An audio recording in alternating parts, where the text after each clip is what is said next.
ఈ రోజున శ్రీ దత్తాత్రేయ స్వామిని ఆరాధించేందుకు ముఖ్యమైన మంత్రాలను పారాయణం చేయడం ద్వారా జ్ఞానం, శాంతి మరియు ఆధ్యాత్మిక అభివృద్ధిని ప్రసాదిస్తాయని నమ్ముతారు. మూలమంత్రం ఓం ద్రాం దత్తాత్రేయాయ నమః. ఈ మంత్రం సమగ్ర శ్రేయస్సు, శాంతి మరియు ఆధ్యాత్మిక ప్రగతికి ఎంతో శక్తివంతమైనది. షటాక్షరి మంత్రం అంటే 6 అక్షరాల మంత్రం. ఓం శ్రీం హ్రీం క్లీం గ్లౌం ద్రాం. ఈ మంత్రంలో శక్తితత్వం కూడా సమ్మిళితమై ఉంటుంది. దత్తాత్రేయ స్వామి దివ్య శక్తితో అనుసంధానం కావడంలో ఉపకరిస్తుంది.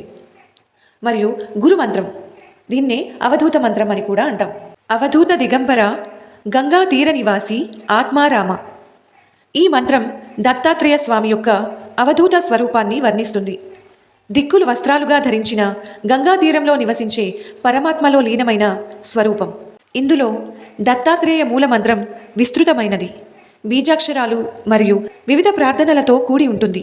ఇది రక్షణ, సిరులు, జ్ఞానం, భయ నివృత్తి మరియు శోక విమోచనం కోసం పారాయణం చేస్తారు.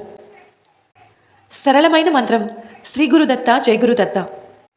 మన వీలును బట్టి ఈ మంత్రాలలోని ఏదో ఒక మంత్రాన్ని మనం స్మరించగలిగితే ఆ దత్తాత్రేయుని కృపకు పాత్రులము కాగలము.